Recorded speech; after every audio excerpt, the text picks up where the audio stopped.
This is Power 102 Digital Monday. Hard Talk will start in a short while. I'm waiting Karen to join me on the system, as well as Edie Stewart, our specially invited guest for today's edition of Hard Talk. And like I said, the topic, the state of TNT's health institutions. Well, a lot of talk is in the air based on dengue, based on the facilitation or facilitations that are in place for the treatment of same. And of course, Karen is here with me now. Let me say hi, good afternoon, and welcome. Hard Talk starts now. Oh, did I miss a beginning? I'm not hearing you. Sorry, good afternoon, David. Good afternoon to listeners. For some I'm reason, just, I'm not hearing you at all. oh my Lord, do let's see that starting again. Right, hold on. Let's hold on one minute. Wow. Okay, right. Go ahead. Go ahead. I'm hearing you loud and clear now. Okay, good. So I Yes. was just saying good afternoon to you, David, and of course to the listeners who join us on Power 102 Hard Talk and Yes. our special guests. I don't know if I missed something because I'm saying it was saying 4:15. My guest is here. Not as yet. Oh, good. All right. When I say oh, good, I don't mean oh, good and that mean good, meaning that I'm glad I was not, I'm here before he's here because that would be Yes. really rude of me. Mhm. So today we are talking, um, he's been here already, but I think a number of issues that we never ventilated or really explored.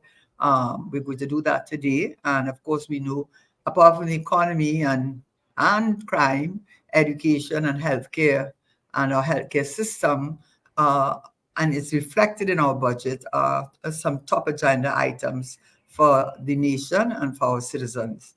The health of our nation is absolutely critical, and so that this is an area that I think affects everyone, from the child to the person who's in his senior years, the quality of health care, and the maybe the challenges. So I think I'm getting Mr. E.D. Stewart. I hope he has not. He looks like a person who's on time. So I don't know if you want to do a back check and see Well, I did. uh, I did. Chat with him a little while ago, so I who we presume that expect him he's. on good. Yeah. I say I have a new person this afternoon, Sheldon Roach. Good afternoon to you too, Mr. Roach. Very happy to see you join us. And anybody from Facebook, we'd love to have you join us because what we try to do with this show um, is to make it enlightening, hopefully, for everyone.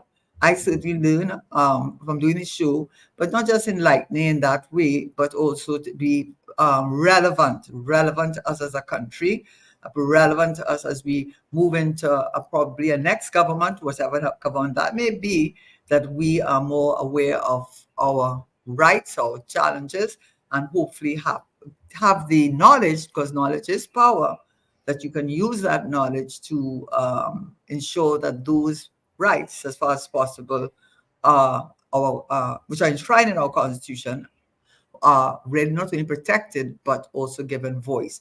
But before I go into that, as I wait for Mr. Stewart to join us, I always ask David to do the needful because I'm very bad at that. If you can just let you know. Certainly, you can give comments. That's how you like to do it. Give a comment, ask a question, clarify something that we may not have said correctly, help us with additional information that you may have that we don't have, because when you do that, you're helping not only us on the show, but everyone who's listening all over the world. So I'm glad to see, I'm looking out for my other two gentlemen who always join us. Yes. But as I was saying, David, if we can, we will give the numbers that they can call on in the meantime. Okay, those numbers you can contact us with 222-8255, 222-8255. Our toll-free number, 866-525-1099. Toll-free, 866-525-1099. You can also connect with us and can make your comments via YouTube or Facebook on the program as the program proceeds. Yes, and please feel free to do that because your feedback helps us a lot in making the show not only relevant, dynamic, and let us know, oh, Mr. Edie Stewart is with us. I'm good to Yes. see that. Hmm. Um, and helps us to deliver a better product for you, because that's what this show is all about. It's all about you. It's all about you. And we want to make sure that you get the most out of the experience, and we all walk away the better for it. So, Mr. Stewart, that is our guest, not a stranger at all to the national community, but also not a stranger to this program because he has been on before. Very eloquent speaker and represents his organization very well, which is the Trinidad and Tobago Nurses, Registered Nurses Association. And I am just going to give a little bit of the bio. I know people are well acquainted with him. I'll just do a little bit of the bio. Mr. Stewart, good afternoon. I will mention Fantastic. I will mention some of the things that you raised in an interview about a few days ago, which are all relevant to today's topic. And you made me do a lot of homework, by the way. I never knew there was so much legislation governing nurses. In any event, it was a good exercise. So Oh, we do know that by way of introduction, that Eddie Stewart is the yes, president of the Trinidad and Tobago National Registered Nurses Association, and he yes, worked in the private sector for many years until he decided in 2006. He had given us the story before, when he decided to become the president and get into the representation side of it, which was a little amusing. It wasn't amusing for them, but hearing the story and how it see everything happens for a good reason at the end of the day. But we won't go to that. In 2006, he decided to enter into the nursing profession after spending many years in the private sector. And then in 2010, he was able, and he said that with the collaboration and the cooperation of other members to, well, first of all, he became president. And becoming president, he used his very great persuasive powers and his experience in order to, one, increase the membership of the registered association and he will tell us a little bit more about it and who that includes. And he got the association registered as a trade union in 2014. I actually had the registration number somewhere in here, but anyway, we know you got them registered for collective bargaining purposes, for terms and conditions and so on, which was a great accomplishment. So in terms of his qualification, he's well qualified. He's well qualified. He did a BSc in nursing oncology at UWE. He did a master's in health administration at UTT and has some certificates in his area in industrial relations, among others, which must come in very handy when he's dealing with collective bargaining from UWE and Queen's University in Canada. And so this is a gentleman well qualified to hold the post of president. And so I wanted you, if you would, tell us a little bit about the Trinidad and Tobago Registered Nurses Association. And I was going to divide it up, if you don't mind, and then you can discuss it as you any area that you feel comfortable with. Because I'm using your interview as my marker. I'm using the sure. interview as a marker, right? So if I were to try to put it into blocks, one of the things you did look at was a question of the whole structuring of the health system. And you will go into that with the MOHA and the RHA and explain all of that to the listeners. You talked about nurse retention, and you were talking about that, I guess, using your industrial relations hat, but also and there's legislation that covers that. It's what's called the Nurses Personnel Act, which you will talk about, of course. And then you went on, which deals with accreditation and quality of the nursing profession as a whole, the issue of accreditation, the bill that has been languishing since 2013. And so if I have had to break it up into areas, I would say that the issue of the whole restructuring of the nursing profession was something that you felt was of great importance. The issue of nursing retention, which deals with terms and conditions and what goes with that. And also what would have been, and this is the final remark that I'll make on my side before you talk about the structure and so on. Also, I think the issues that have come up, the security issues, not only with the two murders, which had nothing to do with staff, but certainly they happened on the grounds of RHA facilities, 2 murders in too short in a few months. That must be worrying. And I know as a fact that the staff, you are a nurse, and I know you must get complaints about nurses and the doctors, but people have to remember it's all, everyone is involved in it. It's not just nurses and doctors, all the personnel. The fear a lot of them have with some of these people who come in for treatment, and some of them are not you're not able to control them, and they fear that the security issues for staff. And of course, what became a big issue in Trinidad, which we're not really going to go into, is in NICU, because I don't really want to persecute that too much unless you want to, of course. So if you could tell us why you said that something is the structure. What's wrong with structure? What would you recommend, and how is it, um, Yeah. devised? All right. Thanks so much for having me. um, Pleasant good day to your listeners. Um, we just to begin with, we are no longer. We changed our name, Trinidad and Tobago Registered Nursing Association, Nurses Association, to Trinidad and Tobago National Nursing Association now. So we are TTNNA as opposed to TTRNA. Actually, according to the Trade Unions Act, we would have, amended that particular registration with them, and that only happened formally this year. We went, did all the intellectual property and registered it and all of that, changed our logo, all of that, and that was really because we had opened up to accept patient care assistance. That is the third category of persons considered nursing personnel. Um, they are not, they don't fall under the nursing personnel regulations currently. That is something we're working on too, but they are directly supervised by nursing personnel and widely hired throughout Trinidad, not Tobago. Tobago only has registered nurses and enrolled nursing assistants. But in Trinidad, we have those three categories: registered nurses, enrolled nursing assistants, and the patient care assistants. Um, the patient care assistants, as I said, they are not regulated, so they work directly underneath the registered nurse, and they really only supposed to take instructions. They're not supposed to do anything without the direct instructions from the registered nurse. They're really not supposed to be touching patients, although because we are so short staffed currently, the PCs are doing more and more, and it's placing some issues, but that's probably we could discuss that a little later on. So we recognize those three categories, and with the registered nurse, we also recognize the midwives in that top category there, and the registered mental nurse. So when we speak about nurse, according to the International Council of Nursing Personnel and WHO, they recognize three layers: the professional nurse, the auxiliary nurse, and the supportive staff.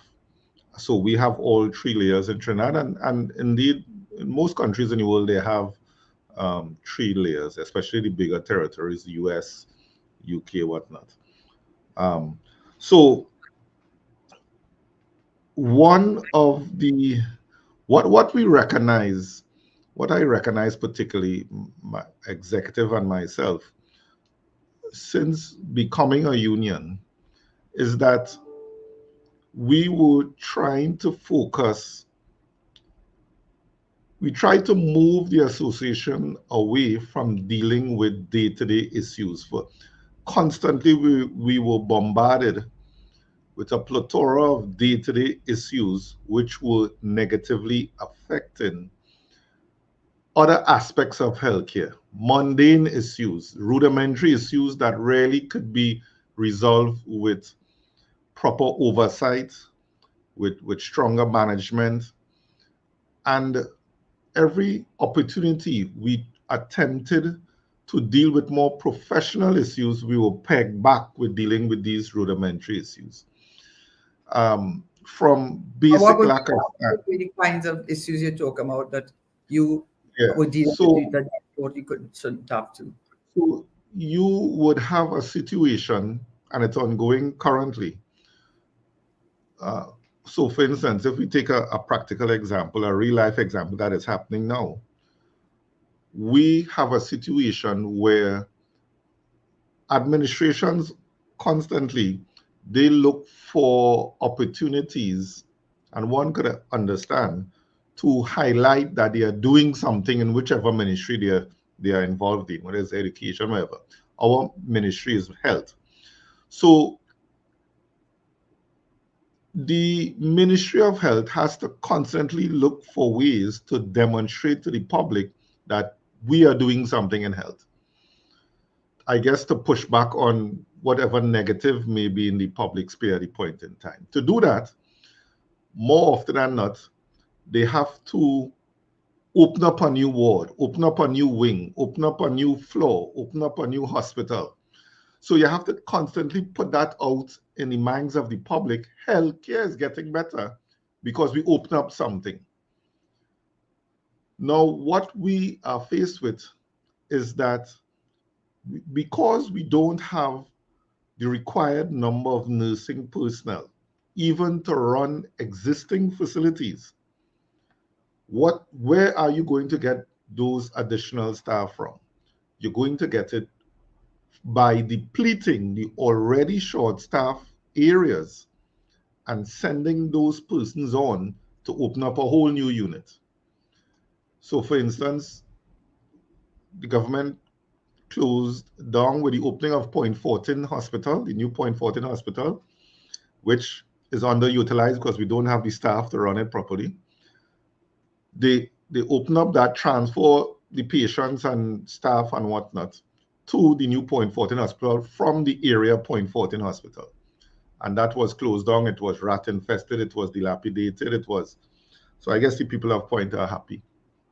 Now they have reopened that facility. Which reopened the facility? The area Point 14 Hospital. Huh? Yes, the old one. Reopened it. You know, I lived in Point 14. I know the hospital because there are 11 of us, and I'm number 9 of 11, and my last sibling was born at that hospital. Okay. In the little thing. So I knew it very well. I can see it in my mind's eye. Yes. Well, they have reopened that hospital. And they reopened it. So again, that's the first problem. You have reopened our facility. Where did you get the surplus nursing staff? I'm not even going to the other categories of staff. Where did you get the surplus nursing staff? Because you had to have a surplus for you to take and redirect there. Because is it a hospital or a healthcare center? Because I know among when you look at RHA, because I know you're going to go through regional health authorities, they talk about there are 5 regions, but it's not just, they have the clinics, you have healthcare centers and so on. So what you're saying, did they open up a hospital or did they open it up as a healthcare facility? Well, we have three levels in Trinidad. We have a health center, then we have a district health facility, which will run 24/7. So we have the health center, which run from 8 to 4. Some health centers may have extended out till about 7. Then we have the district health facility. They will go 24 hours, and particularly the accident and emergency department will go 24 hours. Like Cuba has one, St. Joseph has one. So the accident and emergency part of it will go continuously. And then you will have the hospital itself, which is for overnight stays. Yes, somebody will go and they will over. And the area Point 14 Hospital is overnight stays. They have persons, and from the information we got is that persons, socially displaced persons, let's get that one. Because they were taking up space in the general hospitals, they were sent out to this area point. The area Point 14 Hospital was reopened, and these persons were sent there. Okay, so I just want to be fair. No, just a minute, Mr. Stewart. Because I'm not here to take up side on anybody's side. I'm here to hopefully be objective enough, right? And what I'm hearing from you is that it's not that they're really opening up. This is what I'm getting from you. It's not really reopening up because it sounds crazy. If you have one hospital, and I know from when I was there and when I was in government, one of the major things that Point Fortin wanted was their own hospital. And understandably so, because a lot of the persons who are dependent, especially in the energy sector and LNG, Labrie, all that area, I think it would service that with the Point Fortin. They wanted a hospital for that area rather than having to go to San Fernando or wherever else. So I know that was a major thing. Now, what you're saying is, I don't think you could be saying that they have two hospitals there. I think you're saying that they have a hospital, but there are persons who are in the hospital taking up beds in the hospital who have chronic illnesses, who have illnesses, probably aged and older persons, or persons who have homeless or whatever, displaced persons, and housing them overnight in the reopened hospital district hospital center. And that's what it is. It's not a hospital. And they are taken because what I understood, just in my little knowledge, when the Scarborough Hospital was being built, I was working at the time with the law firm that was representing the government in the matter where they had a dispute. And the Canadian team that they had working with them as an oversight always would say to us that you don't count the number of beds. Don't think having a lot of beds means they're doing a good job. It's what you need is more outreach.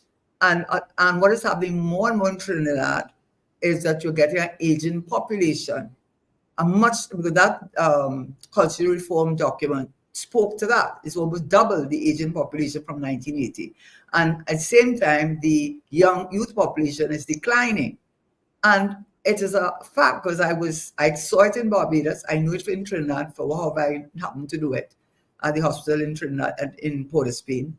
There are a lot of times the persons who call the ambulance stay there are old people whose family don't want to take care of them, sleeping in urine-soaked beds, have not had a good meal in a long time, and they call on some pretext and almost beg to tell them that they have something wrong with them. I know that as a fact because I knew that it was a fact, and that they almost beg to be given a warm bed to sleep on and a good meal. So is that really the function of the reopened hospital? Because I don't want to be unfair. I'm not supporting the government for sure, by the way, but I'm just saying I don't want to be unfair and to give the wrong impression, because if there was a Minister of Health representative, he might say you're not giving an accurate picture of what that facility is. So I just want to be clear what it really is.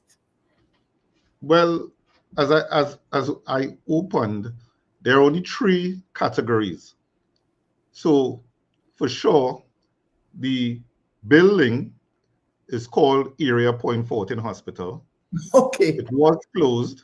The building was closed down with the new opening. Mm.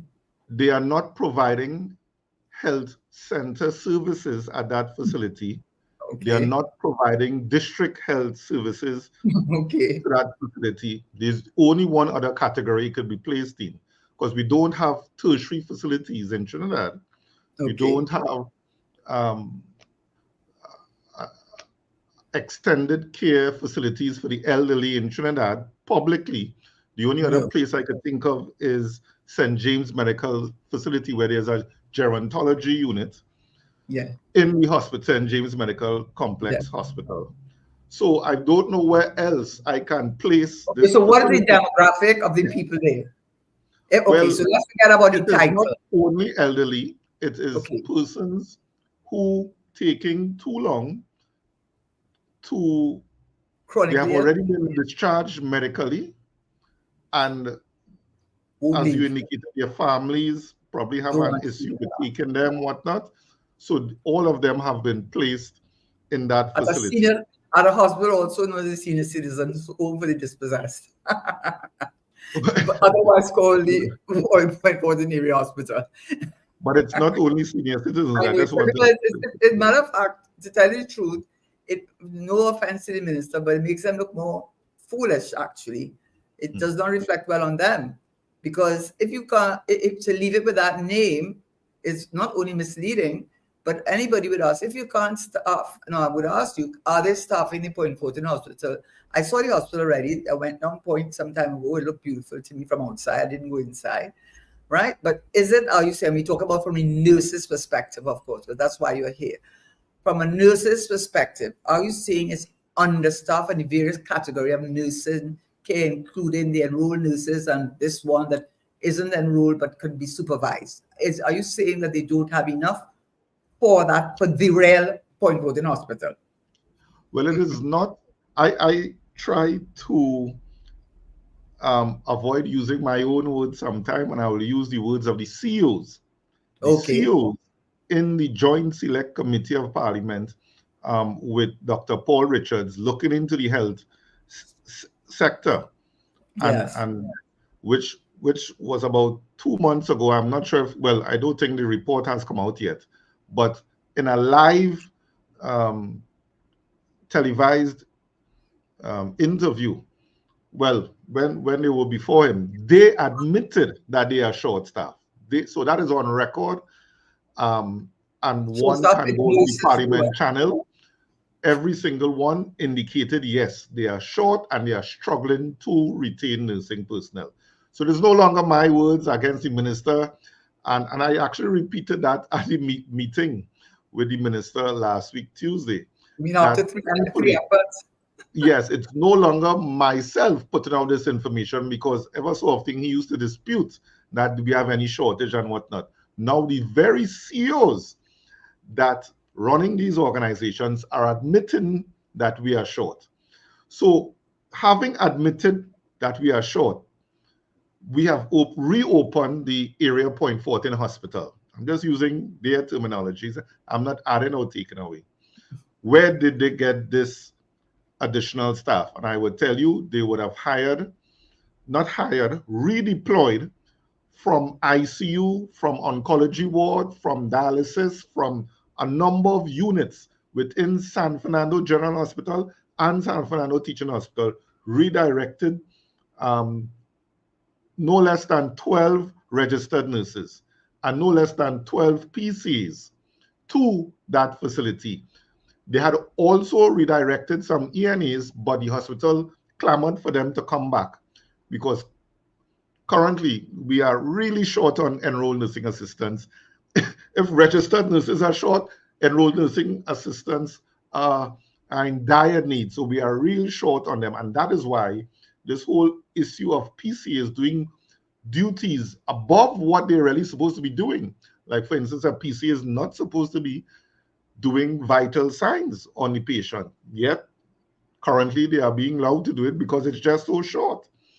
So you have 12 registered nurses and 12 PCs down there as we speak. And they have been pulled from San Fernando General and some of these are specialist trained nursing personnel who we have sent to a geriatric area, if you want to call it that. I don't know, because I was asking, I yeah, really was asking it to you as a question, because I don't know. Because yeah, I'm well, trying that's to, what I'm saying. trying to get logic in it then. I mean, but Yes, in yes. getting logic in it, is that Well, the we can enrolled understand. staff, or is that additional to what they already had some staff there already? Because No, no, if what no. you're That saying is the staff to open is that, it. but they Those can't, they're hence ready 6 of each, because people don't work 24 hours. well, besides 6 of each, it's down to about 2 nurses a day, because you have 3 shifts: morning, evening, night shift.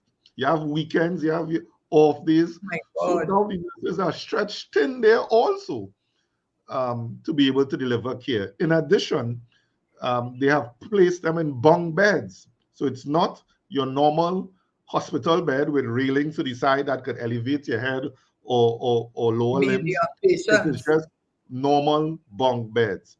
And I mean, I read out a list of complaints sent us by nurses who working in that area, to the ministry, and it had a Southwest officials there. And well, this were telling the minister, look, this is the first time they are hearing of this. and they would look into it, whatnot, whatnot. So the Southwest officials are saying they weren't aware. But so this the point I'm Bunk really beds trying are to for make. the patients. These bunk beds are for the patients or the. Yes, this is what if you go there right now, well, What you is a wouldn't be able to go geriatric in. facility? What he's talking about? You I know, but wouldn't be even a able. geriatric, you do need special care You because definitely need you have to have areas. those things to lift Correctly. them off the bed and put them in the thing because they can't do anything for themselves. So even more so, they need a special beds. Well, it have no hoist of which The you are voice, speaking yeah, about. the It. voice. They don't have any of those hoists, anything like that. So Which this is brings me just to your demonstrate. point before you move on, because this is Uh-huh. your point, and then you can go and deal with the Yes. RH, because this is the point I understood you to be making, and you can go off on and explain it and so on. One of the points you were making, and it goes in with this point 14 hospital, extra hospital, right? You were saying they've spent $4 billion, appropriated it to build these 4 hospitals. One was under the former administration, Cuba, which they finished. Point 14, Arima, Sani Grande. Some of them were district hospitals or district whatever, under different, but now they're full-blown hospitals. And you're saying you are spending all this money on infrastructure that's costing you $4 billion, which has to be maintained, by the way.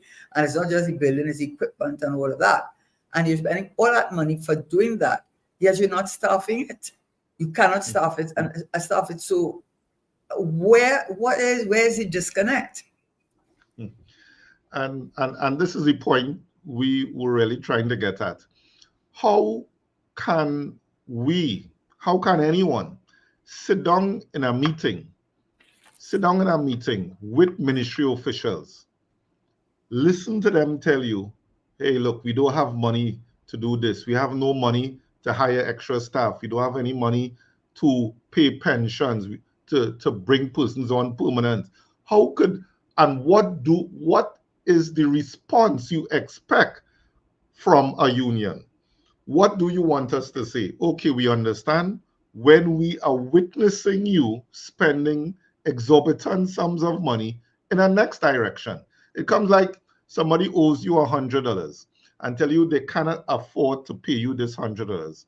But you are witnessing them going on trips to the Cancun, to Notting Hill Carnival, they're spending money all over, but to give you back your $100, they're telling you they can't do that. And this and why I made that analogy is because what 75% of what we approach the Minister of Health with, it is stuff that was previously negotiated for eons ago, way before my time.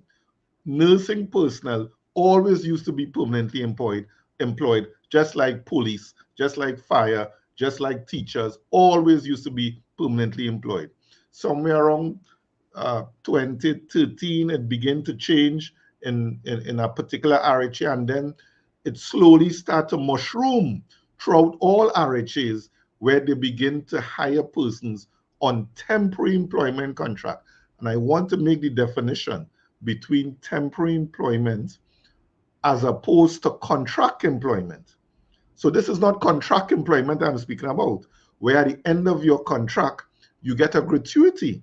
This is temporary employment. You're not entitled to gratuity and you're not entitled to a pension.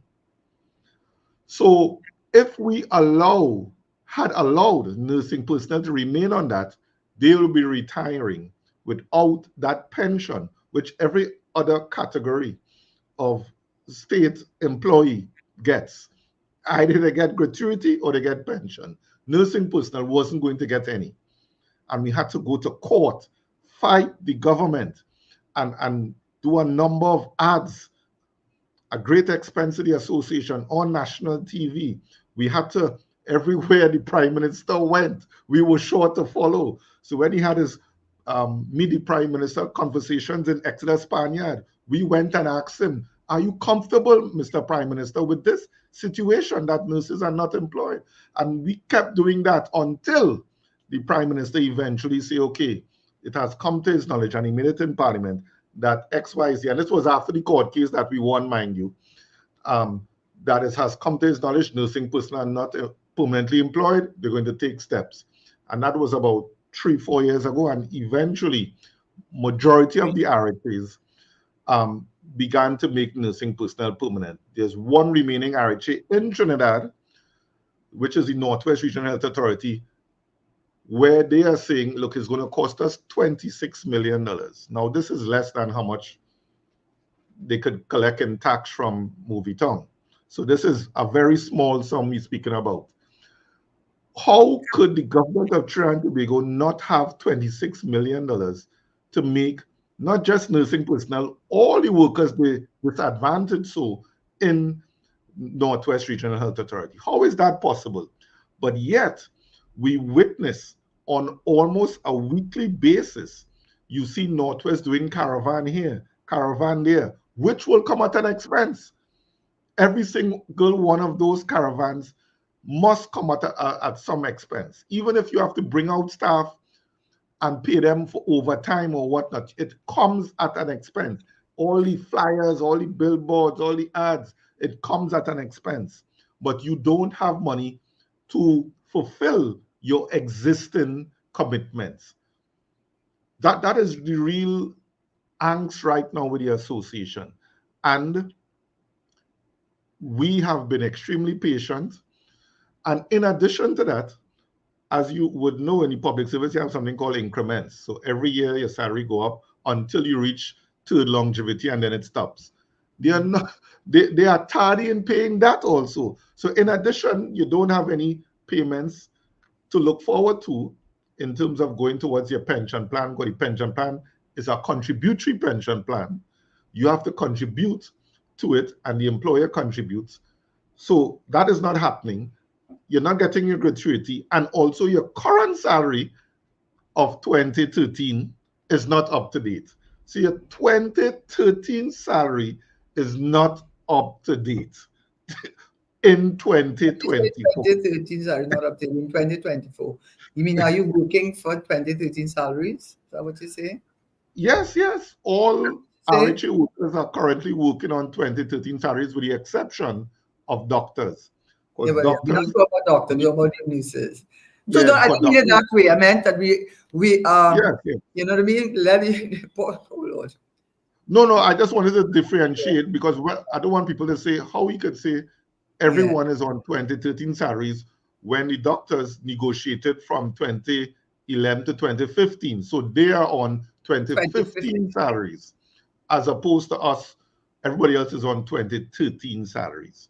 Now, And the cost of living. my wife just told me the other day she's going to stop buying Milo because exactly 1 year ago, Milo was $98 in a particular place. It went to $100. Then it went to $113, and now it's $133. In a space of 1 year, Milo has moved from 98 to $133. Now, think about that. That is more than 4% that is being offered to public servants or whoever.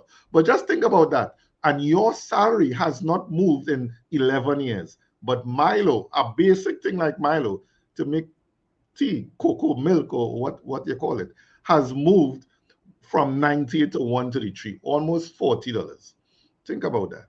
But there are many more examples of that. Because we all go to the supermarket and it is astounding. Yeah. The differences in prices. What I will say, it is a phenomenon of increased food prices globally, whether it is a fact that food prices have gone up. But my issue with a lot of the with increase in food prices is this. I was speaking to someone just before I came on the show. You would go there and you would see we struggling already with foreign exchange. A lot of these things are not manufactured here. A lot of the food on the shelves. Why do you have to have 20 choices of sweet biscuits if 10 of them would do and the 10 came from Trinidad? I stood up for a while and I was in disbelief. Just like how you have mince meat, some mince is like minced bison, bison, right? And then you're seeing beef where it's been in the deep freezer so long it's turned white because nobody's buying it.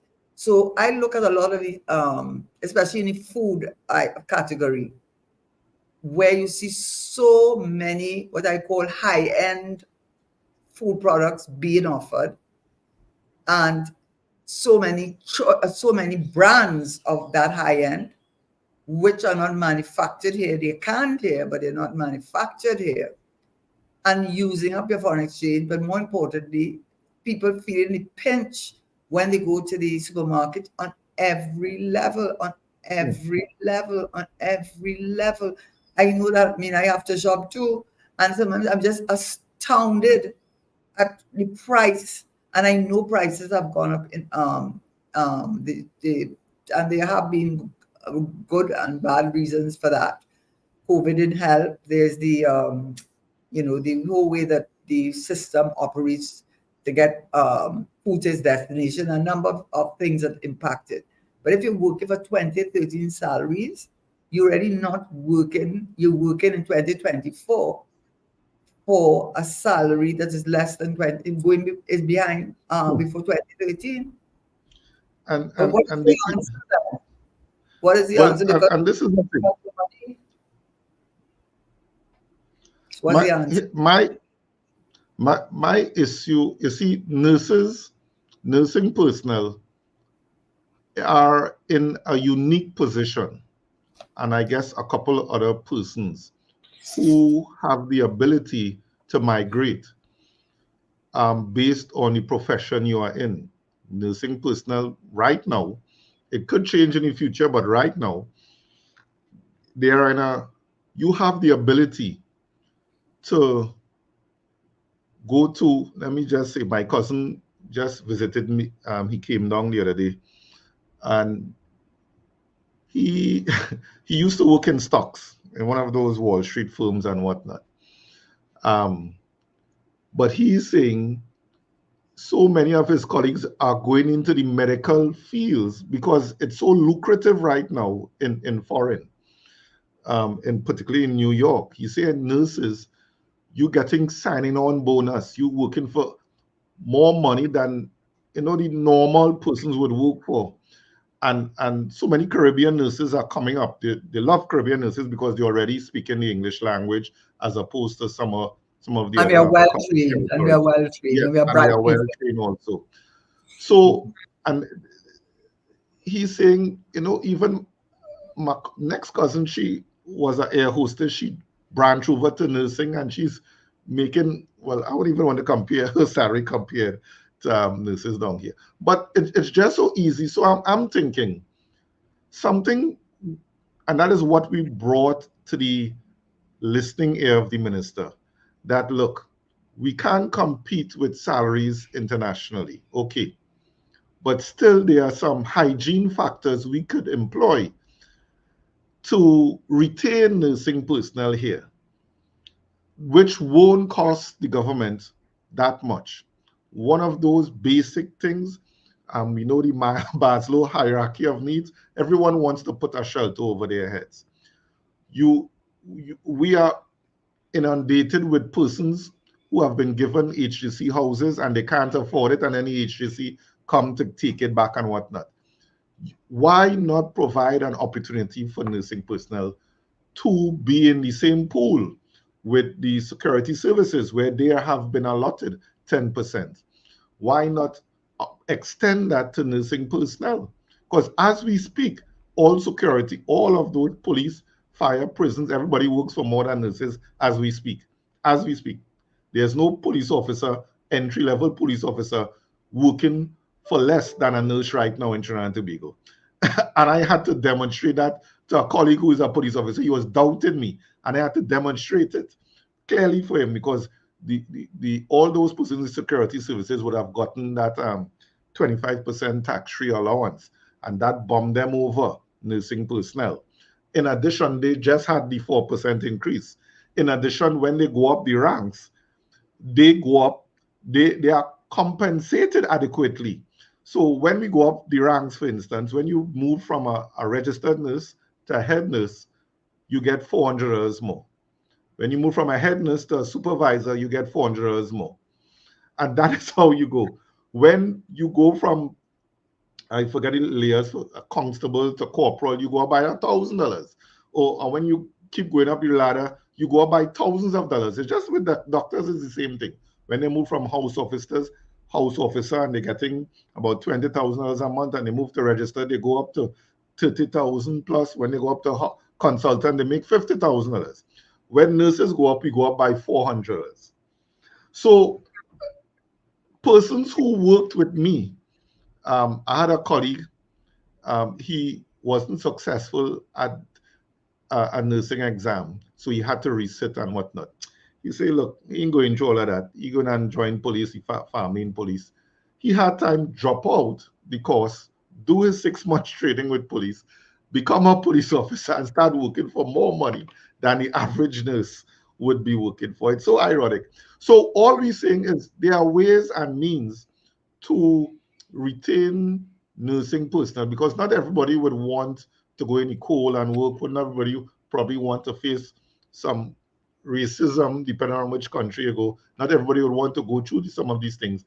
But what is there in Trinidad and Tobago to retain me as we speak? Cost of living is high, crime is high, shelter is high, food is high. Uh, it is really for somebody, any nurse. Point that you have, you see, maybe, let me just say, I saw some of the things that you are asking for. I think some of it was, a lot of it was delayed increments, delayed pension payments, asking for improved compensation levels so that you create more levels, so more opportunity to earn more and so on, right? So this is really a big issue for under your remit as the representative by law. You got your recognition to bargain on behalf of the no, not yet. You can't. You're not allowed to. Let me just explain that quickly. Yes. Let me just explain that we became a union in 2015, right. A registered union. We are an association. Actually, next year will be 95 years as a professional association. We are actually, there's an act in Parliament, Act 1980, which speaks to the purpose and the role of the Trinidad and Tobago Registered Nurses Association. But in terms of the RMU, the process to go through to become an RMU is another Herculean task. Yes, you have to have 51% in your bargaining unit. A process that should take no more than 6 months, it takes us no less than 8 years to complete. So this is, and here's some of the justifications by the RRCB. They are telling us, so for instance, we have acronyms. People wouldn't recognize the acronyms. Yeah, the Registration, Recognition and Certification Board, that's the body, a government body, set up, statutory board, to grant you RMU, recognized majority union status. You must have that RMU to be able to negotiate for new terms and conditions. But any union, whether or not you are RMU or not, you can deal with normal day-to-day grievances. You could take all those grievances to court. You don't need to be a RMU to do that. But if you have to negotiate for new terms, then you need the RMU. Collective bargaining, collective agreement. Yes. So the government saying, look, we can't meet with you until you get this RMU. Fine. Notwithstanding, they did meet with MPAT and sign off an agreement with MPAT before they became RMU. But we know doctors are a little more powerful than the average person. So they did meet with them and they did sign off on at least 2 collective agreements with MPAT without RMU, notwithstanding that. How do you get RMU? Okay, you apply. You apply and then what? They held us back in 3 regions. And we actually had to take them to court because they are saying somebody else applied before you. Who applied before me? Had to do FYA. Well, PSA applied before you. PSA applied before us, but PSA is legally debarred from having more than one essential service. And they already are in WASA. So that's one essential service. And according to the Industrial Relations Act, you cannot be the RMU for more than one essential service. Recognized So majority how, union. So yes, recognized majority. let's just say that you mean recognized majority union, which means that the industrial court for bargaining purposes, of bargaining, and also for um, purposes of representing workers. Only two groups have audience in the industrial court. Is the employer, which in your case would be the Ministry of Education, and the unit of the Ministry of Education deals with RHAs. It's called, the is it? RHAs. Well, RHA is your employer. Yes, the training is the Ministry of Education. The RHA is your employer. Correct. Sorry. Yeah. The RHA as the employer, but you have to get recognized majority union status, and that's a whole process. You don't need to have an RMU. You don't need to get that certification of recognized majority union to go to the industrial court. Any union can go to the industrial court. You don't need to be bargaining. But to do new, correct. So once there's existing terms and conditions and the employer tries to flout that, you can go to any union and they could take up your matter for you. Right. But when it comes to getting new terms, negotiating new terms, they would want you to have the RMU. And as I say, all that is fine, but you cannot place the chips so unfairly that I cannot obtain RMU. Although we are close, but why is that? And because how many years you trying? In three of the RHAs, they blocked us. They say we can't even move our application forward because of another union is in front of us. And as I was saying, one of the unions was PSA, and they legally barred from becoming the RMU ever. Once that act remains as is, the PSA can never become the RMU in the health sector. So who represents the nurses for new terms and conditions then? Nobody right now, according to no one. But that's why they're making it hard because exactly, and that's why they could languish the RHAs and other statutory authorities in this. But because the last time this happened, when the UNC would have conducted the negotiations, what they did is, well, I shouldn't say they voluntarily did it because there was mass protests. I don't even know if you remember that. In 2015, actually, the TTNNA and two other unions actually followed anywhere the Minister of Health back then, who was Dr. Fouad Khan, because they refused to give what PSA had negotiated for Ministry of Health workers, well, public servants by and large. They refused. They're saying, no, RHAs are a separate entity. We were not going to give you what PSA be saying. But in the interim, while we try to get this RMU, which you are delaying us by obtaining, while we wait, at least give us what the public servants got. They say, no, that it have no more persons who transferred over from Ministry of Health to the RHAs. All of them have since retired and resigned. So we're not obligated to give anyone in the RHAs what the public servants got. And good afternoon, Mr. Montano. He's always a good and faithful servant. I was missing you, Mr. Montano. Good evening to you too.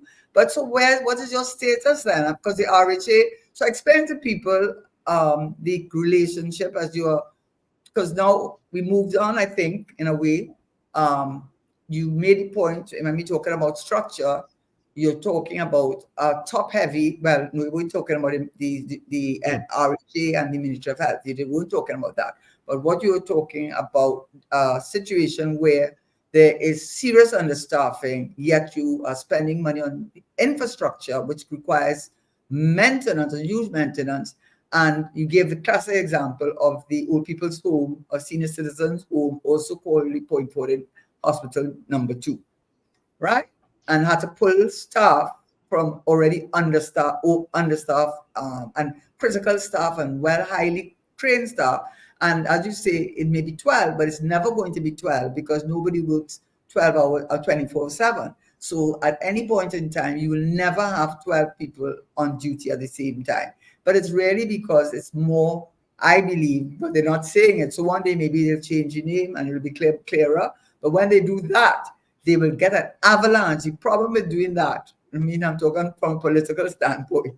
The problem of doing that then is you're going to open up a floodgate of persons, because a huge aging population suffering from a lot of chronic diseases, which require very expensive medication and long-term care, and they're sick but they're not dying, whether it's kidneys or whatever it is, diabetes or whatever it is, and their families will be only too pleased to hear that the Point Forward Hospital is now called the home for the dispossessed and the aged, what's the word? Gerontology, like how that was, Yeah. right. That's hidden in the back of St. James Infirmary. And Yeah. then you have demand all over the country. So they're going to have to keep it as hospital number 2. It's just going to be. So I just want to move on, as you had given that very good example that was very good to show how all this money is spent on infrastructure, but to what end when you can't spend money on the basic thing of the staffing and the different categories of staff. And you have corrected me just before we move on to ask you the relationship, why you said it's too top, it is too, you use that phrase, Yeah. and you said, in other words, the way they're operating, it's in a way it's not efficient. You didn't use that word efficient, but that's what I think you were saying. The efficiency is lacking and duplication or something is going on. And a lot of same persons doing, and in other words, you have the Ministry of Health, then they have the RHA. So explain what you consider to be the problem with having both the MOJ and the RHA, whichever region you belong to, operating. What is the difficulty with that? So what has since 1994? Remember, this was supposed to be a well thought out plan, health sector reform. So since in the 90s, even before 1994, the work was being done. I understand Gordon Draper. A number of these stalwarts were working, and they did the studies, and they're saying yes, they're going towards the system that they have in England, the whole NHS system. Right. So no problem. They did the studies. For the man people is listening, what does that mean? So you'll have the Ministry of Health separating themselves from service delivery. They would now focus on financing and focus on regulatory control and providing leadership.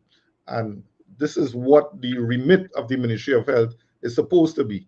And policy, national policy. The RHAs now, they would be focused on service delivery. So what has happened? What does that mean? I know I have the answers to it, but for the management, I want them to know what exactly does the regional health authority, when you say now they deliver the services, just if you could just break it down from their legislation. So they would focus on receiving financing from the government and executing the policies that the government would have laid out and carrying out, executing the service delivery. So they would actually run the health centers and hospitals, hire staff. So the bureaucracy that was in the public service system, they would get out of it, because everybody would be on contract employment. Even though it's permanent contract, it's still a contract. Everybody has an individual contract. None of these persons coming into the RHA came through service commission.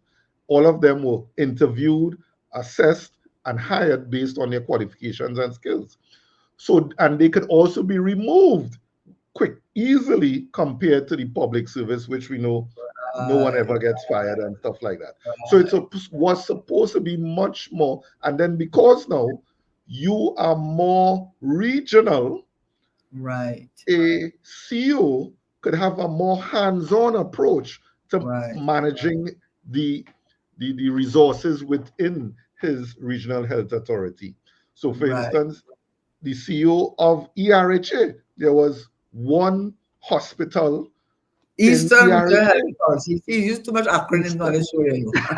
Eastern Regional Health Authority. Yeah.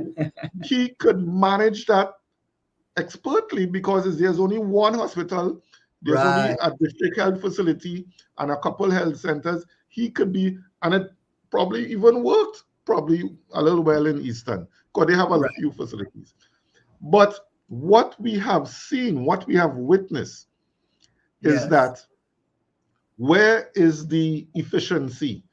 Because some of the very problems, if we were to itemize 20 problems that existed under the Ministry of Health, when there was one Minister of Health, a permanent secretary, um, probably a deputy permanent secretary, a chief nursing officer, and some other couple technocrats, and then who lays directly with hospital administrators.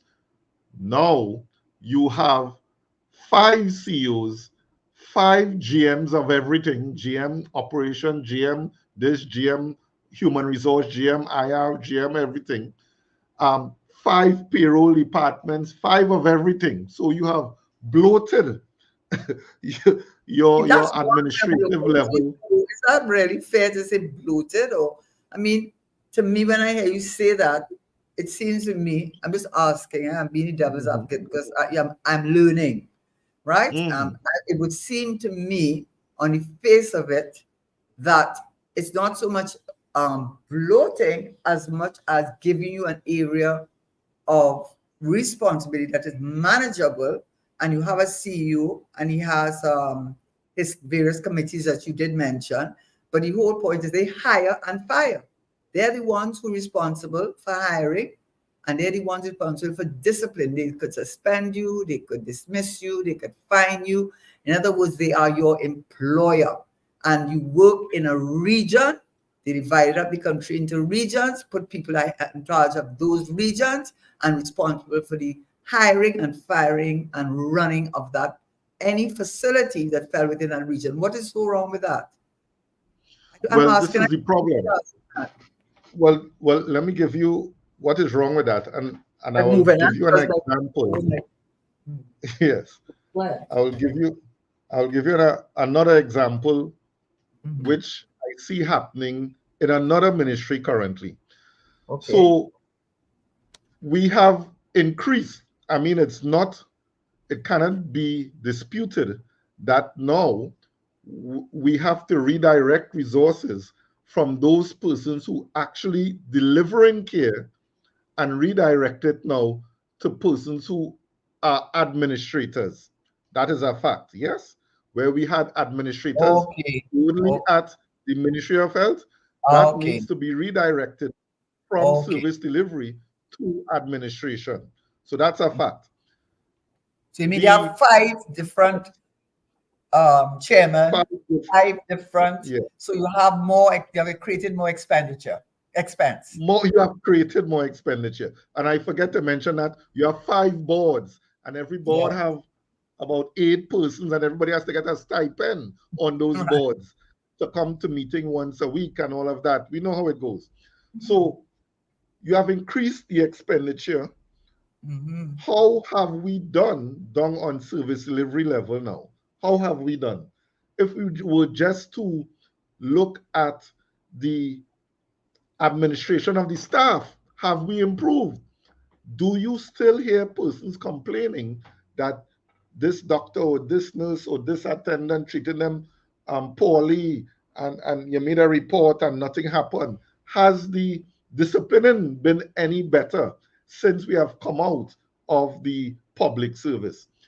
Has We it? still have, well, I'm I would let asking. the Do public you have any? decide. Do you have any metrics by which you can say that it Yeah. has gotten worse? That's really what I have to be I, objective yeah. about this because I don't want Well, to. I would only go based on what the CEOs say, and the CEOs complaining, and the minister complaining about the behavior of certain staff, nurses included, and they finding it difficult to discipline them and whatnot.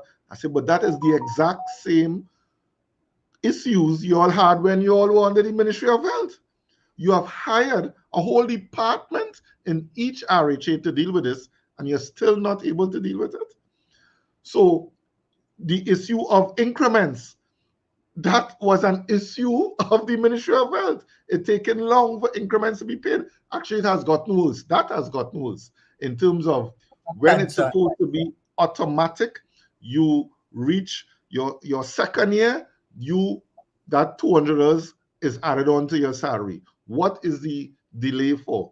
So that actually has gotten worse. You are unable to I know ministry officials would deny this, but even consumables, syringes, needles is in short supply. Gloves are in short supply. What about medication? Medication is in short supply. But they I said mean, it made the poor lady. No, I have to say this. I have to say uh-huh. this. I have to say this. I felt so sorry for that doctor. Dr. Blanc is her name. She was talking the truth. And I know she's talking the truth because, anybody who, well, I know people they know who I am.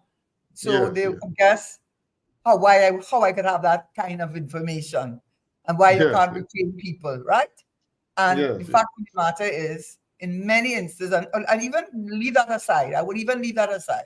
I knew somebody who was getting which is a very expensive drug for oncology, for treatment, because I think you did oncology at UTT, I believe.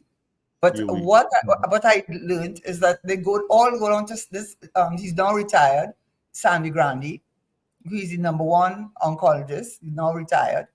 But the medication, it was extremely expensive, and a lot of so-called high upper middle class used to go because they're like $3,000 a month or 5,000 is a very expensive medication. But it wasn't short supply. I know that because I know someone who could not get it. I know Yeah, someone who could not get it. So, and then make the poor girl come back the next day and deny it, and she's talking the truth. yeah. Well, my issue, I and find it I was not right. don't. That was not right. I find it was humiliating her, man. Yeah, there's my issue. You're not taking that on Mrs. Stew because she's not a nurse. No, my issue. Because I know the oncology drugs are quite expensive. They are, Having worked in oncology, so it is always a plus when the government can provide some measure of funding for those oncology drugs, because a lot of countries don't have that facility. So we are thankful for that. But this is my issue. Let me speak about it in terms of two different approaches, and I'll just use examples that we are witnessing today. Marvin Gonzalez in public utilities as opposed to Mr. Dial Singh in health. Marvin Gonzalez, I believe, took a different approach when he entered the ministry. He came in and said, we have problems. We have problems. We have issues. This is how we're going to fix this problem. Step by what? We have issues with finances. So he's not trying to give the impression all is well. And then when areas of concern are highlighted, then say, hey, but look, the rest of why complain about that? Look, you have other things going well. He said, look, things are problematic. There are issues, and we're going to try to fix these 10 issues step by step. It's going to take 15 years to reach the end goal. Don't expect everything to happen overnight. That is actually what I want. I want somebody to communicate with me like an adult. Tell me what is the issue. And I'm not getting that from the Ministry of Health. I have nothing against Mr. Gonzalez, by the way. I actually taught him, and he's a very, very nice gentleman. So I'm just asking this just because I need to ask it, what is, and I do agree with what you just said about being transparent with the population who hired you and not treating them like little children. It goes a long way for them to get them to hold their hands, to get them to understand. But at the same point in time, I'm not saying anything against Mr. Gonzalez, because you use that example. But I don't see. I don't know that Vass is doing much better. They just hired another CEO. It just seems like have problems that seem to be insurmountable. So Yeah. what I think you need is someone who tells you that you know who did that well? Wendell Motley. Wendell Motley Mm. did that very well when he was Minister of Finance, and we had about 354 million in our foreign exchange reserves, and Hmm. IMF was in a standby, an arrangement with IMF. I don't know how they categorized it, but what he did was he leveled. You'd have meetings all the time with the public, with the trade unions, and he leveled them and tell them this is the Yeah. fact. What he would say, there's light at any turn, and this is what you will have to. You have to hold your hand on this. You have to hold your hand on it. But I'm telling you, at the end of this, if you do this, this is the plan. Tell them the plan. Tell them you have to cooperate with the plan, and at the end of the day, we will get results. He not only was transparent and accountable, but he got the results. So I don't want to take Correct. anything away from Mr. Gonzalez because I really don't know much except that I don't know. Maybe he's done a very good job. I don't know, and I don't want to be unfair to him. And they started the water metering talk again, and Mm. I understand there are ways that you can do it. That doesn't mean an underground system. There are cheaper ways and so on. But so I don't know if I would have used Mr. Gonzalez. No offense to him. The reason being that I'm not quite sure if his Yeah, ministry done I stuff only right. brought him up because I saw him communicating that, and I appreciated that. I didn't Okay. get into the Results. if it rolled out here the results. Results. I'm just focusing. That is how, for my own, that is how I interact. Tell I me what is the understand what you're problem, saying. and let us work towards resolving it. I And I don't get acknowledging that. there's a problem. Yes, Acknowledging the problem. because I would be honest. I will be honest. I cannot see Yeah. those 4, 5 hospitals RHC. that we built, one in Tobago and Yeah. 4 in Trinidad. I cannot see all 4 of them continuing to operate in the next 10 years. I Mhm. I would place bets if I was a betting man, 1 or 2 of them would have to be closed. Or they would just operate them in a manner just to give the impression that it is servicing the public. So, for instance, Roxborough Health Facility, it is really operating the same services that one would have gotten in Roxborough Health Center. It's the same services that being offered at Roxborough Hospital right now. They don't do Why? surgeries there. Why? They Why? don't do surgeries. Why? But you Why? have spent all of that money. I shouldn't say spent because we have to pay loans on each one of them That's for the true. foreseeable future. So we, So what would have been the answer then? What would have? Because I don't. Wait. Let well, me the ask you. answer is, let me go directly to the answer. The Okay. answer is following the same organization which you repeatedly pronounced in the public domain that you were following, WHO, for COVID. Every single thing, it was WHO didn't advise that. WHO advised this. This is the recommendation from WHO. Follow the same advice WHO has always been given to states like ours. Which is Focus on primary health care. yes. Keep persons from becoming unwell. That is the advice they have drilled home. Focus on the categories of staff Yeah. who can deal with um, your rising NCDs, non-communicable diseases, diabetes, hypertension, renal failure. Focus on the categories of staff who can reduce or stem the tide of these persons getting unwell. That is the recommendation. You go to any WHO site, any policy document, the very Minister of Health goes to the World Health Assembly every year. What is WHO putting in their charter for countries to sign on to? Focus on NCDs, focus on bringing down But let NCDs. me Not just a say this. single document will speak to building new secondary healthcare facilities. And in a country where we don't have a single tertiary educational a tertiary health facility, do you know? Are you aware of that? We have What no is what we get to? tertiary facilities, What would that be? rehabilitation. Mm. So there's no place you can go if you suffer a stroke in Trinidad and Tobago and get care for stroke. We relied heavily on a ward in San Fernando. If you have major burns, you have to go to this particular ward in San Fernando. And you know, San Fernando at that point in time, in fact, I think it still exists, a burns unit, as it were. And then we tried to use Augustus Long because Petrotrin was running that. So they had a burns unit. But we don't have any tertiary facilities for rehabilitation of any real repute. So I would have thought at least one of these 5 spanking new hospitals, Okay. we would have converted it to a tertiary facility. But then Okay. again, we go right back to the original problem that we don't have the human resource to manage tertiary facilities. So that's where it was quite laughable when the former regime would have called this facility the Coover Children's Hospital.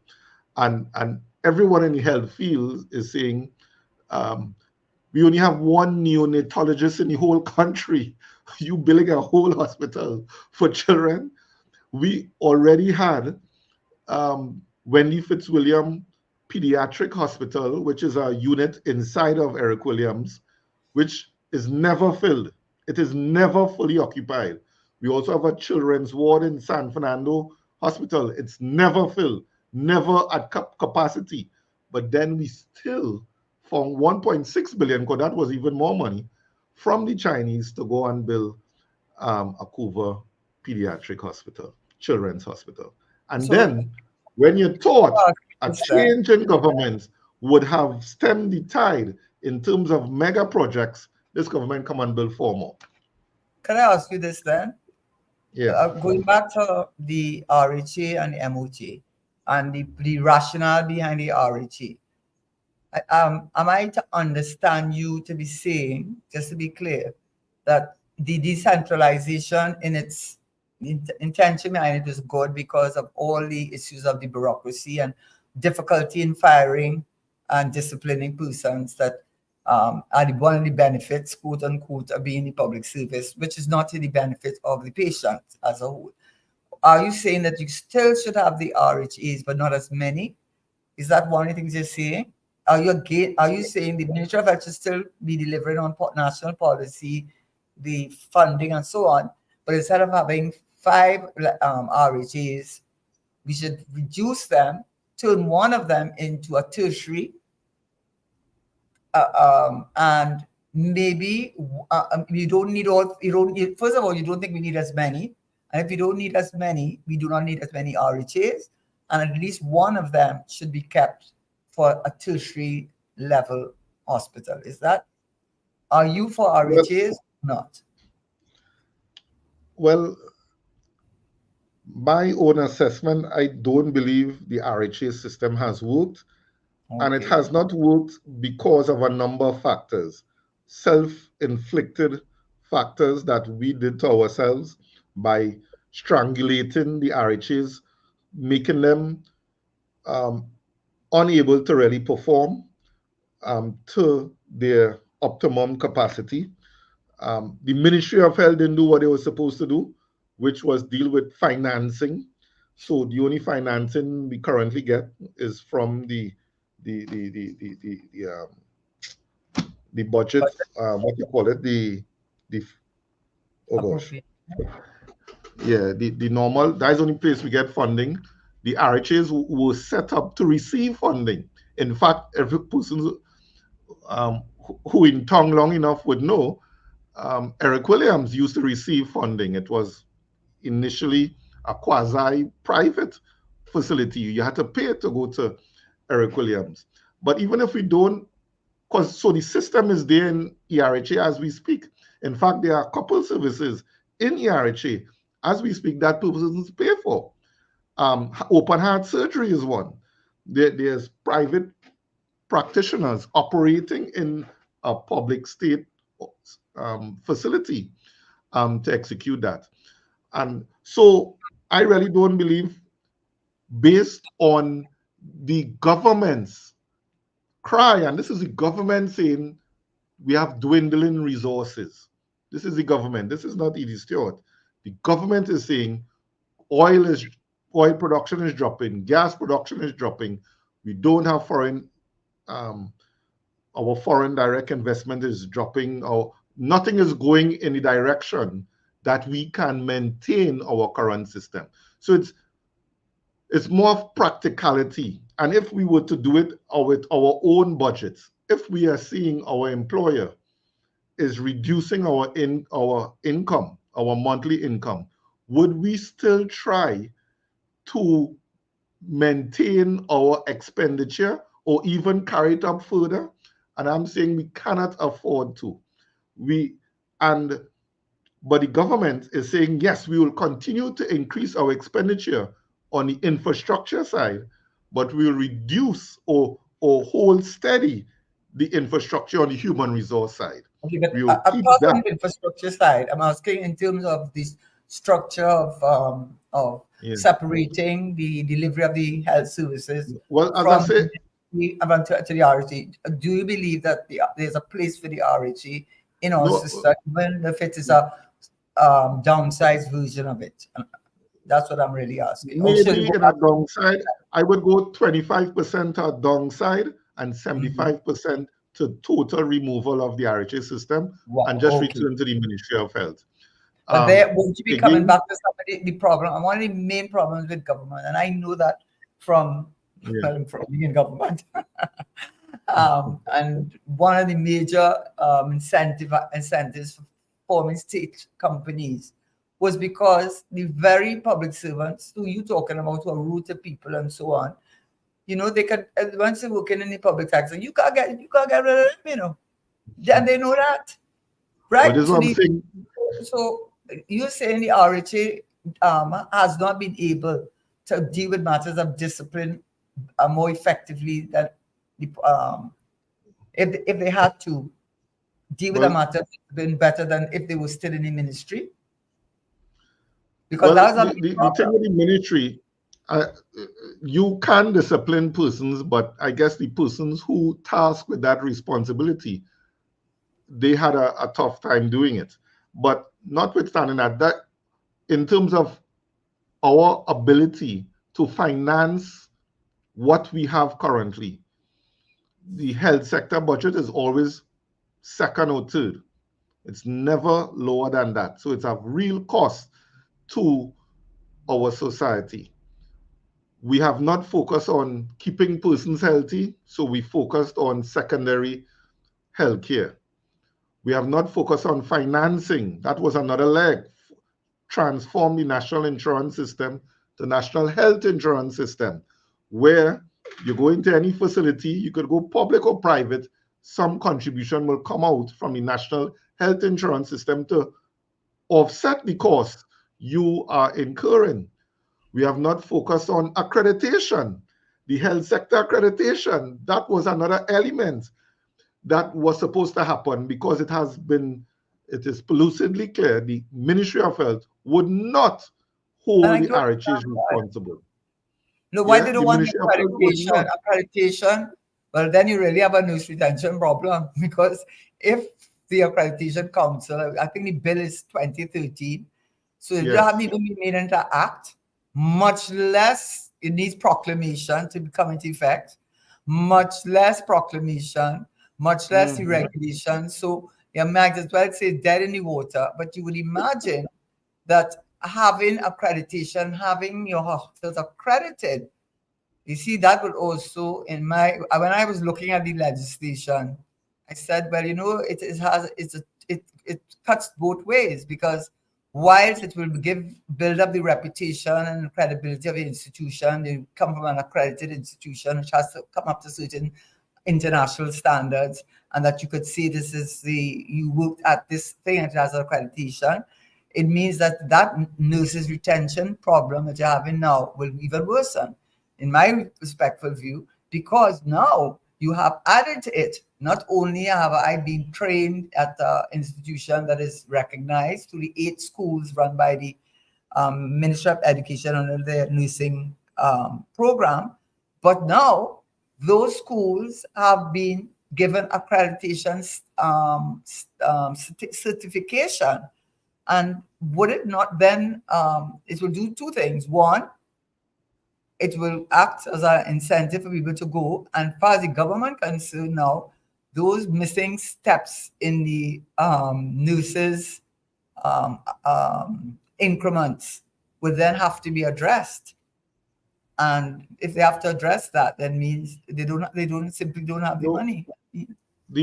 well, firstly, in the accreditation is two different things.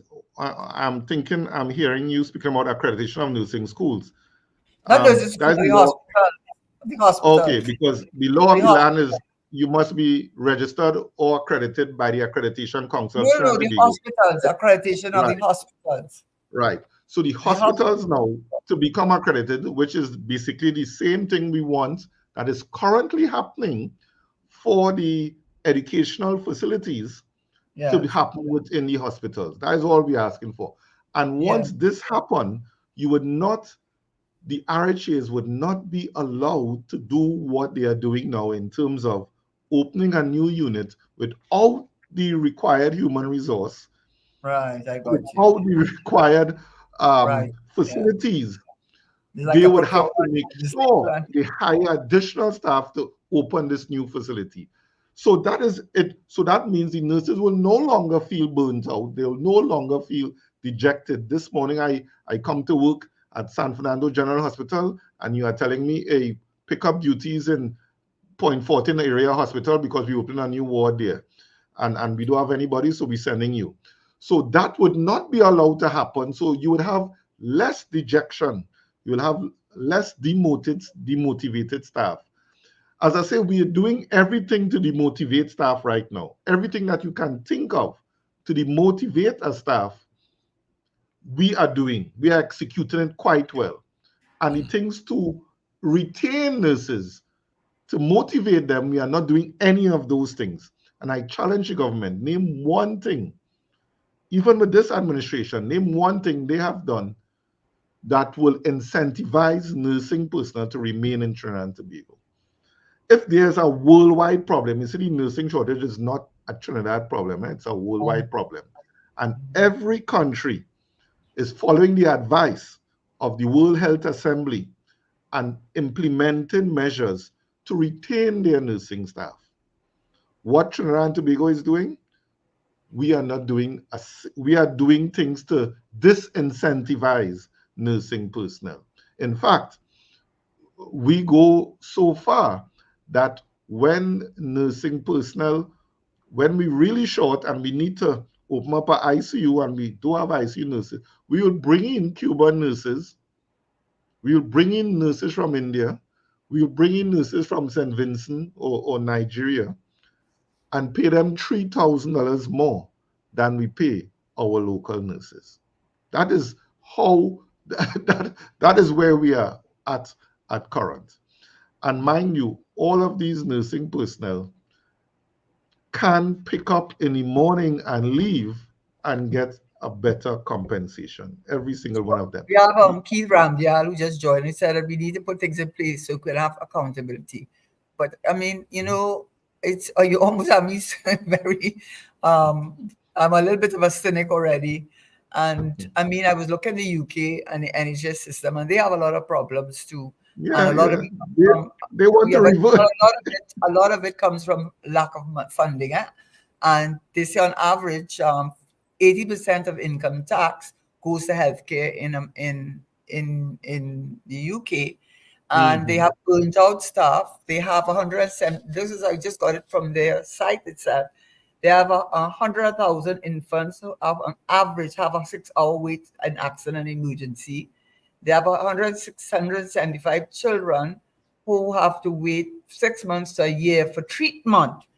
They have some real challenges and burned out staff, underfunding, and not enough nurses, and that's why they have a lot of doctors and medical professionals leaving Africa, leaving their own countries which need them, and leaving the Caribbean, leaving and going even trying their best even in England where things are hard. But if they get in the States, well, a lot of them are going. I don't know what the Mhm. real answer. I listened to what you said, Mrs. Stewart, and I understand you represent the Nurses Association, and you all are responsible for the registration and enrollment registration of our nurses, and that is your function. The MOH is the employee of the medical doctors and nurses and support staff, and the Ministry of Health is the overall overarching body responsible for funding and national policy. I'm trying to articulate the whole thing. And of course, your accreditation is something that y'all have been asking since 2013. It is still in a bill form. And I see that can assist. But to tell you the truth, money talks. And at the end of the day, if there's no money to be found and there is no money, I do agree with you 100% that if you don't have the money, why are you building these hospitals? Why are you building? Because after you build hospitals, you have to staff these hospitals, not only with people, equipment, and equipment is extraordinarily expensive. I want to make, excuse me, Payment. I want to make a little contribution here. I've had my experiences at the San Fernando General Hospital where after I spent a couple of days there, I got a telephone call that was like a survey and asked me what I thought about the service and etc. etc. And I answered them by just saying that I think the staff, in fact, especially nurses, are overwhelmed by the amount of people they have to tend to. Where the Point Forte Hospital is concerned, I have taken people there for treatment from an emergency point of view. And even there, the staff they were very short staffed. Now, what I know too is that I know a lot of people whose children go to these schools doing these nursing courses and stuff. And these same children or these young ladies, men too, they do like internship work while they are going to school at various hospitals. I know one in particular who is into pediatrics, and she did part of her training. Well, they have to go to nearly all the different hospitals to acclimatize themselves with whatever they're doing in the nursing thing. I don't understand it too much because I'm not into the health business. But what I'm asking is that, okay, is there isn't there a method that can be put in place so that these young people who are doing the nursing stuff, when they go through the exams and they pass, the problem they are telling me about when I ask about it is that the government is taking very long to employ them, and they have passed their subjects. They are being they are made registered nurses, but they are not being employed.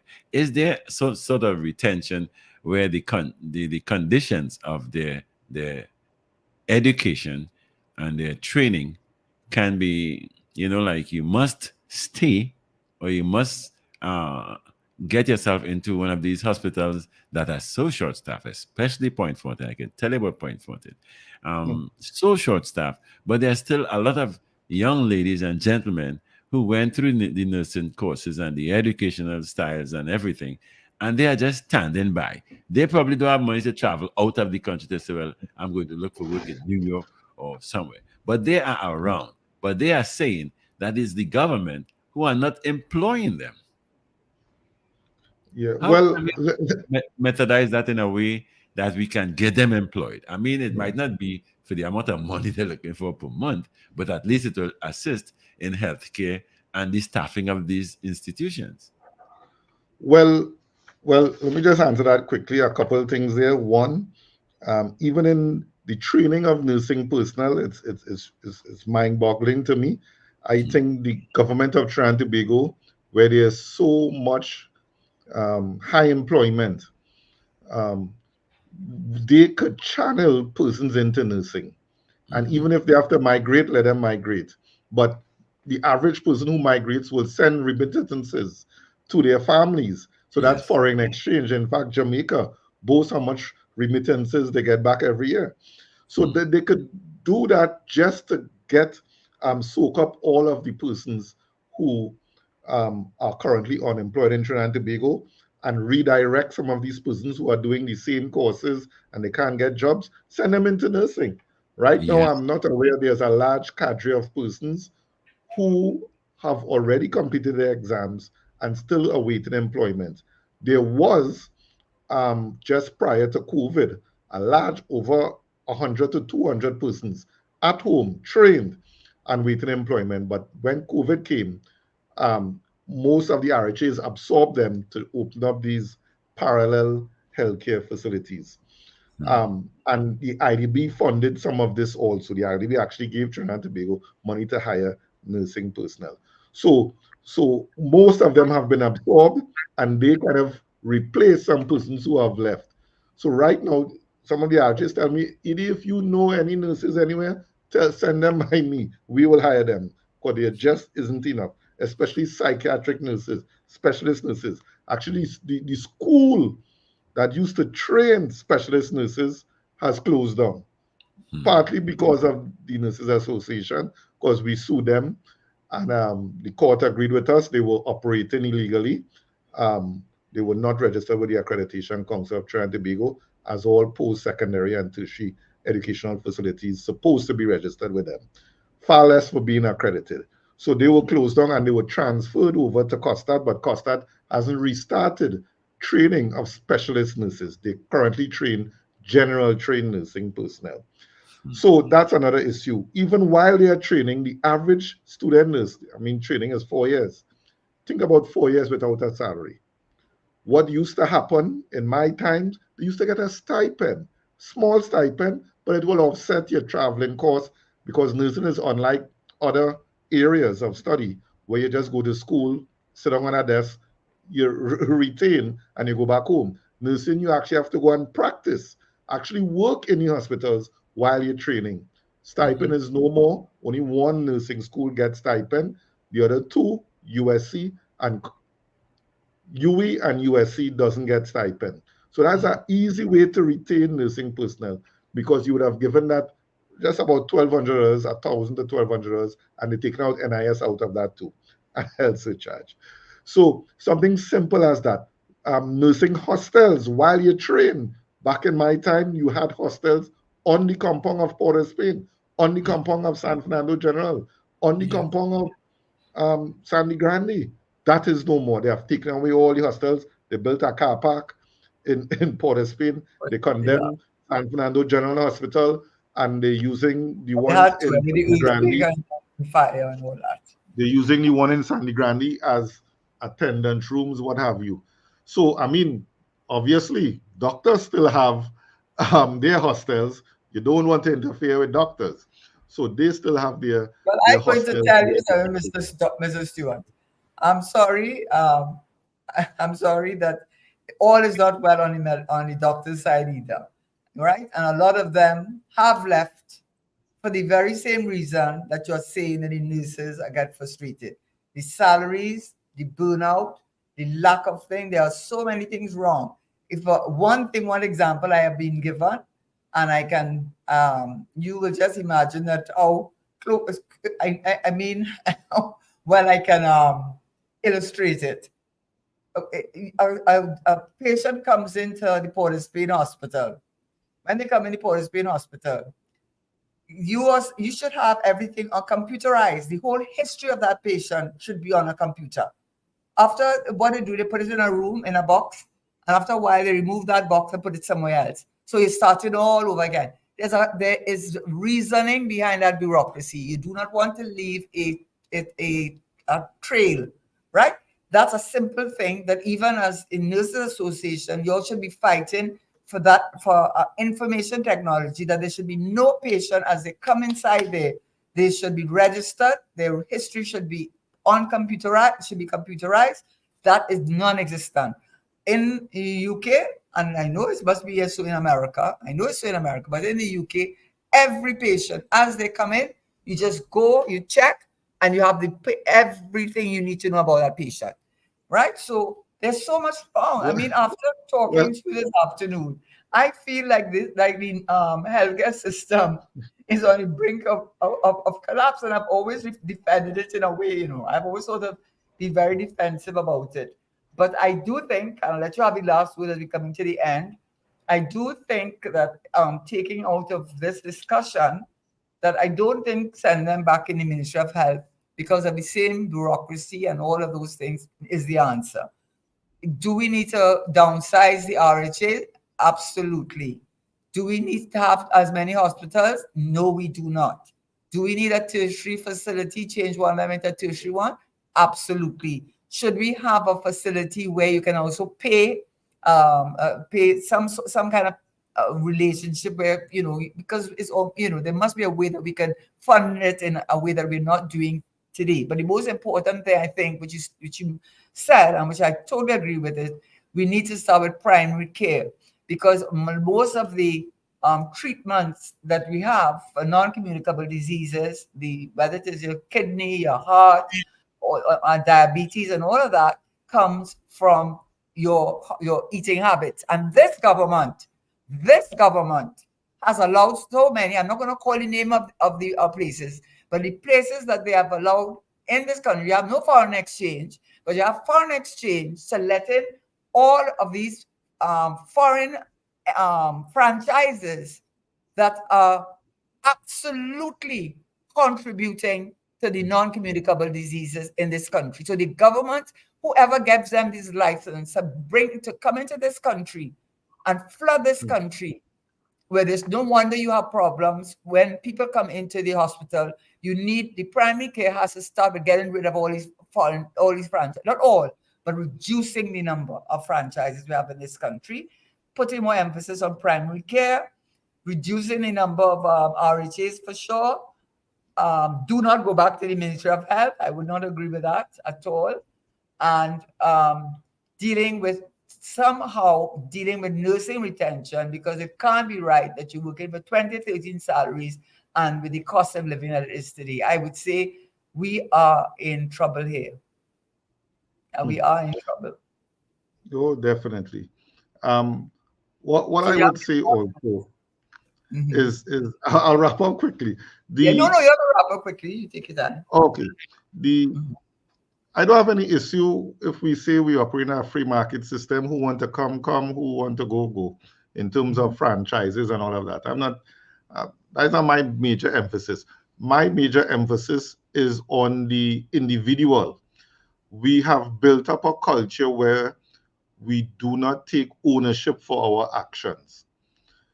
So one of the things I had proposed to the minister, it is not something that is done anywhere else in the world. So you know, if you are of my hue, it's difficult to get these things move forward. Um, you have to you have to come from abroad to propose these things for persons to listen to you. One of the first things when he came into office, because he would have come into office in 2015, yes, October 2015, and the first meeting we had with him, I said, let's try something different, Minister, in terms of non-communicable diseases. Let us hold each person responsible for their own health care.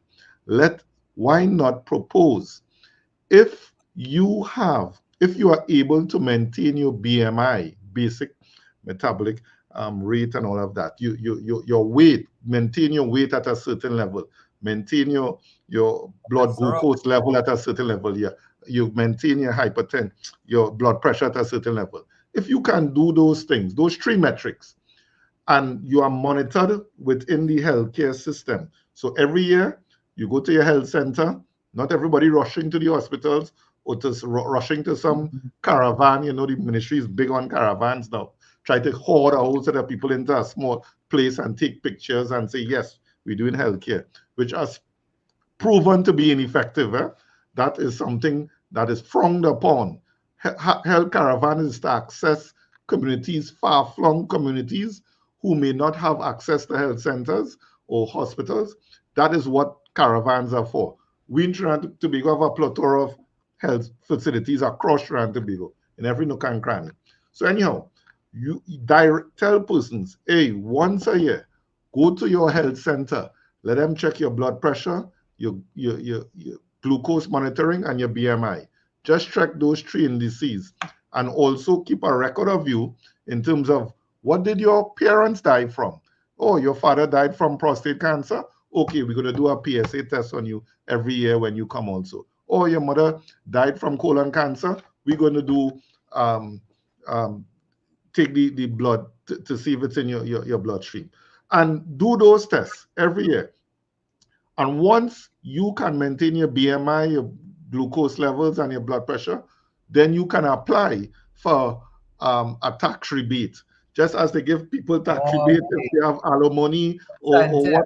whatnot, you can apply just to keep, and you would, I believe that will motivate so many people, and they would see a direct correlation between their lifestyle and being able to benefit from a tax concession. And also, I recommended that oh God, don't tell me it slipped my thing. Yeah, it's In kind of six terms o'clock of now, actually. I'll let you take your huh? time.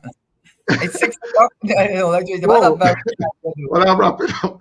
Let him Just wrap up. in Let him terms wrap of men having or costing the service when Mm, persons come into the hospital, even if you yeah. don't want to charge them, let them know what is the bill, what is Mhm. costing the state for this care. Persons don't understand the No, they cost don't. of healthcare, No, and they give don't. them that as a breakdown.